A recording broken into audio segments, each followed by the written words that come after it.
Okay, it says, a wise man feareth and departeth from evil, but the fool rageth and is confident. So you think about that, there's a lot of confident fools. They think they're tough. Now, the thing that gets me, and this is my weakness, it says, he that despiseth his neighbor sinneth, but he that hath mercy on the poor, happy is he. Now, the mercy part on the poor, okay, yeah, I feel bad for them. And, if I knew they wouldn't booze up the money or whatever, sell food that I give them, But the despising the neighbor is hard for me because I'm surrounded by neighbors and they're weirdos and they stare me down.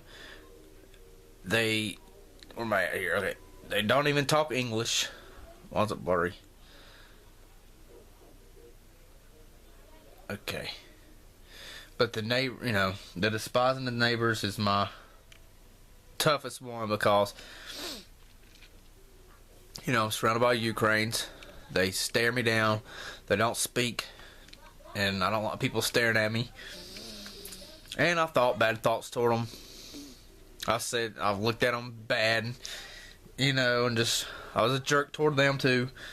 So, that's one thing I have to work on, is despising my neighbors. I have to learn not to think evil thoughts toward them and things like that. And it says, the fear of the Lord, it says, in the fear of the Lord is strong confidence, and his children shall have a place of refuge. God is our confidence. For our fear in the Lord, he'll be our confidence. Because without him, we are nothing, and he is our only hope. He that is slow to wrath is of great understanding, but he that is of hasty spirit exalteth folly. So you got to be slow to wrath. I mean, there's times when you stand and fight, and there's times where you're just like, nah, this ain't even worth the bother. It says, the eyes of the Lord are in every place, beholding the evil and the good. So God sees everything. Now, one that gets me, it says, the sacrifice of the wicked is an abomination to the Lord, but the prayer of the upright is his delight. You got a lot of sacrifice of the wicked today in church. People play in church. People have evil spirits, evil thought. They got a haughty heart where they think they're the junk and they're holier than thou, singing praises to God and preaching messages to the people. Now I believe it's an abomination to the Lord. So I think, a lot of that's going on today. Hell and destruction are before the Lord. How much more then the hearts of the children of men? It's basically saying God is over everything. He's everywhere. Better is little with the fear of the Lord than the great treasures and trouble therewith. It's better to have nothing and fear the Lord than have great treasures and not have the Lord. Another thing that's repetitive in here is, a wise son maketh a glad father, but a foolish man despiseth his mother. Again, it's about rebellious children. It says, the way of life is above to the wise, that he may depart from hell beneath. You could take this in a couple ways. The way of life is Christ, so you can depart from hell beneath. You flee hell and destruction. And then the way of life is above to the wise, that he may depart from hell beneath, is walking right with God and giving ear to him and letting him direct your paths and trying to live right for him. And you're going to depart from hell beneath, which is a lot of the stuff that people put themselves through from doing foolish things and making bad decisions. You won't have as much of the stress of this world that we're in if you walk in the ways of life. He that is greedy of gain troubleth his own house, but he that hateth gifts shall live. Once again, a man is greedy, trying to get rich, being tight and being greedy, and just, you're going to trouble your own house. It says, commit thy works unto the Lord, and thy thoughts shall be established. The Lord hath made all things for himself, yea, even the wicked for the day of evil. Everyone that is proud in heart is an abomination to the Lord, though hand join in hand, he shall not be unpunished.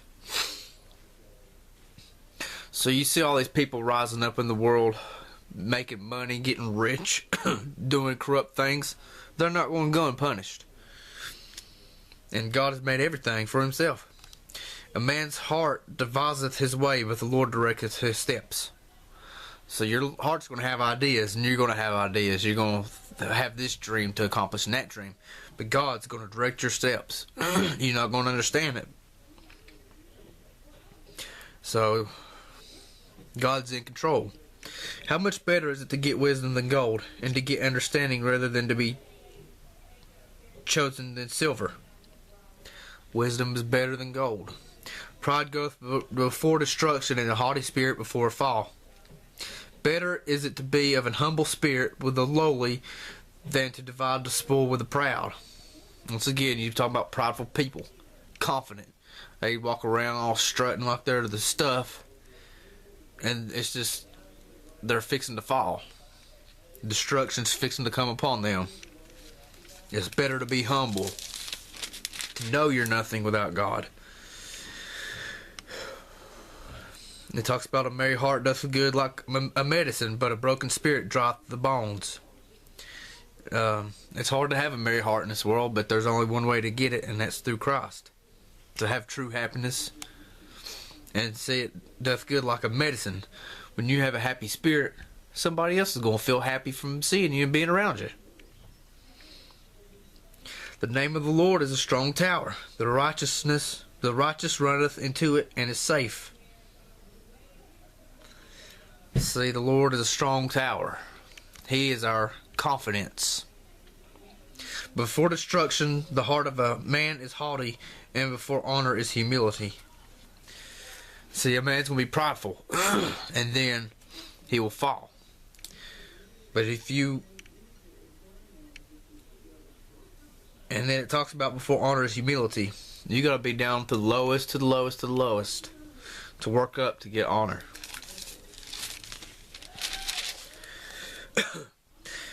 This is one that's a tough one too. It says, death and life are in the tongue, in the power of the tongue, and they that love it shall eat the fruit thereof. So be careful what you speak. Whoso findeth a wife findeth a good thing, and obtaineth favor of the Lord. So you get a good wife, a good woman. A man that hath friends must show himself friendly, and there is a friend that sticketh closer than a brother. And that's Christ. Better is the poor that walketh in his integrity than he that is perverse in his lips and is a fool. So integrity, it's not really pride, but you know that you're right. So you're going to walk and stand on what you believe. Having morals and a backbone. He that getteth wisdom loveth his own soul, and he that keepeth understanding shall find good. Once again, finding wisdom, you love your own soul, because your soul is at stake. And you find wisdom, you saving your soul. Chasten thy son while there is hope. Let not thy soul spare it for his crying. Means discipline your children. Wine is a mocker, strong drink is raging. Whosoever is deceived thereby is not wise. Talk about staying away from alcoholic beverages, cause it to mess you up. The sluggard will not plow by reason of the cold, therefore shall he beg and harvest and have nothing. Talking about lazy people. Basically, quit being lazy and get a job. A just man walketh with integrity, and his children are blessed after him. So once again, your choices affect your children. Love not sleep, lest thou come to poverty. Open thine eyes, and thou shalt be satisfied with bread. That's another one of my tough ones that I have a problem with is sleep, because I love sleep. I love my bed. I love my pillow. We've got 2 foam mattress things on top of our mattress, and you lay in it and you sink, and I don't want to move. But it says, love not sleep. So I got to work on that one for myself.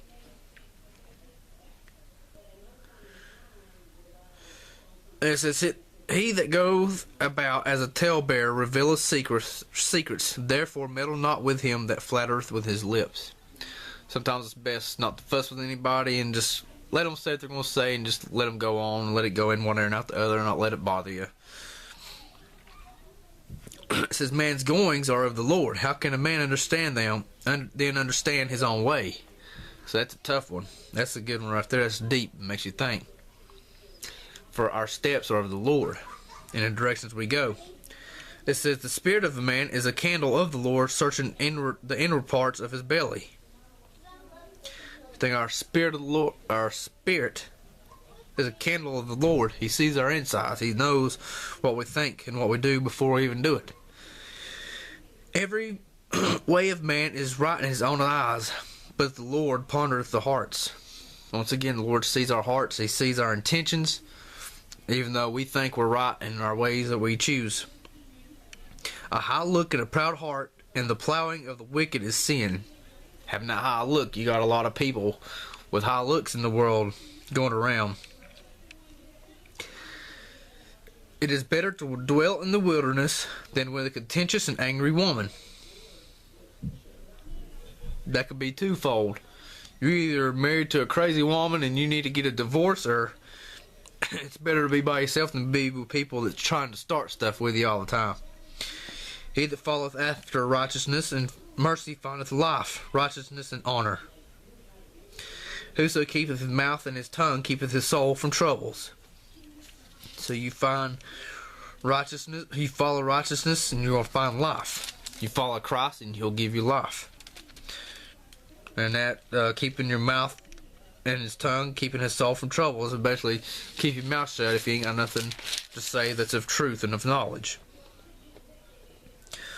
The rich and the poor meet together. The Lord is the maker of them all, for God created us all. A prudent man foreseeth evil and hideth himself but the simple pass on and are punished. That's a prudent man. You gotta look, you gotta ponder your steps, you gotta think of what's gonna happen, think of the decisions you make and what the consequences will be. And that's basically, you gotta look ahead. Train up a child in the way he should go, when he is old he will not depart from it. That's basically raising your kids right. And if you got a child has fools for parents, more than likely the child will be a fool when he grows up. So we have to think of our steps for our children, really. I mean, not just for our relationship with Christ and for all that, but for what kind of influence will be on our children and how we would want them to grow up. Because they're just going to do as they see until they're out of the house, and then they see the world around them, and then, you know, they'll either say, well, I'm going to follow in the footsteps of my parents, or I'm going to go this way and that way. Foolishness is bound in the heart of a child, but the rod of correction shall drive it far from him. That's disciplining your child, whipping them. You know, they're trying to make laws against it, and they probably already have, and you know, and all that. And why do you think this next generation to come up is going to be a mess? It says, make no friendship with an angry man, and with a furious man thou shalt not go. It says basically, if you see people out there all proud and haughty spirit and starting trouble, just avoid them, not even fool with them. It says, withhold not correction from the child, for if thou beatest him with the rod, he shall not die.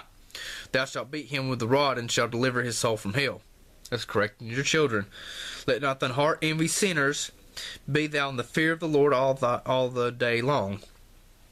Don't envy what the sinners have, what these wicked people out in the world have, what the drug dealers have, the nice cars and the fancy women, and the crooked cops, and the boastful preachers, the crooked preachers that speak good things and get the money out of the church, and the lawyers, the crooked judges, and the actors and actresses.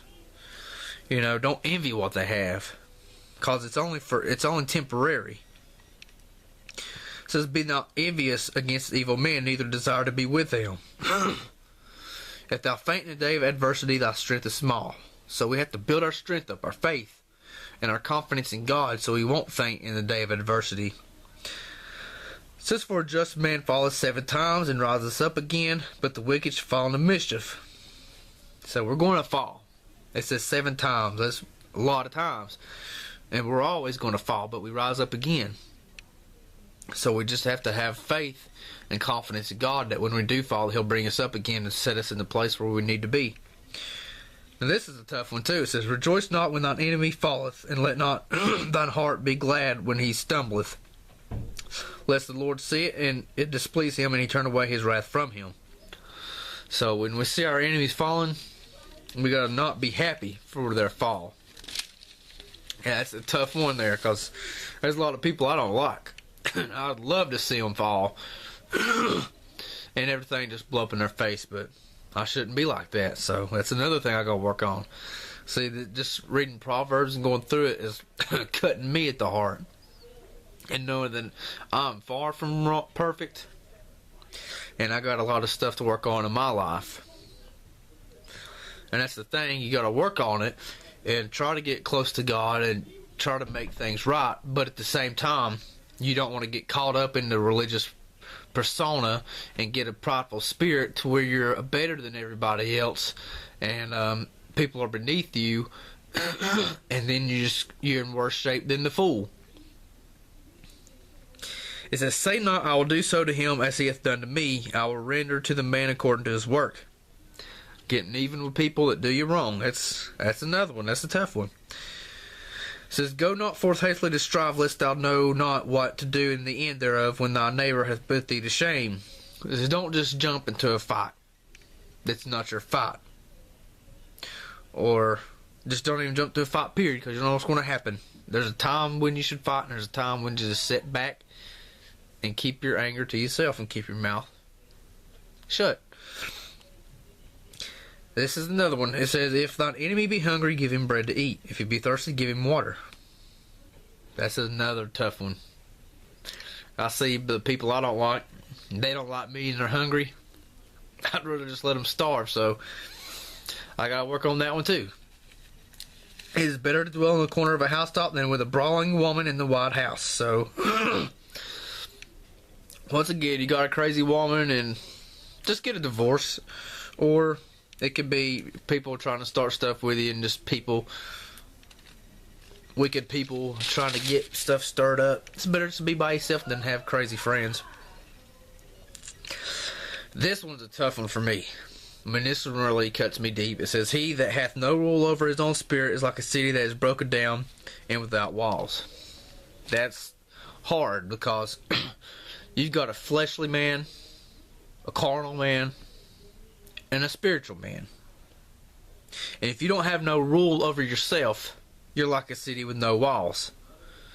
So you have to have self-control of your choices, of your lusts, of your temptations. You have to control yourself to overcome those things and have rule over yourself. Because if you don't, then you're doomed for destruction. Like I say, that's why I feel that our battle's not with Satan, but with ourselves. So that's another reason that right there backs up my viewpoint on that. Because Satan marked us at the fall, at the Garden of Eden, and so our war is with ourselves. It says, answer not a fool according to his folly, lest thou be also like unto him. That's another thing. It's like, don't even meddle with a fool. I mean, it ain't worth even getting into some things. Some things it's better just to keep shut and go on. It says, the great God that formed all things both rewardeth the fool and rewardeth the transgressor. As a dog returneth to his vomit, so a fool returneth to his folly. That's a deep one there. People's going to repeat the same stuff. It messes them up. They're going to do it again. You know, drug abuse, alcoholism, rape, murder, idolatry. They're going to keep returning to it, even though it's doing destruction and harm to their bodies and to their self, to their soul, to others. They're going to return to it because they're addicted to it. They're caught up in it. When he speaketh fair, believe him not, for there are 7 abominations in his heart, whose hatred is covered up by deceit, and his wickedness shall be showed before the whole congregation. Whoso diggeth a pit shall fall therein, and he that rolleth up a stone, it will return upon him. So you're going to have people in churches speaking happy words, encouraging you, deceiving you, making you feel good. And, believe them not. Because a lot of people talk stuff just to see you fall and have bad intentions.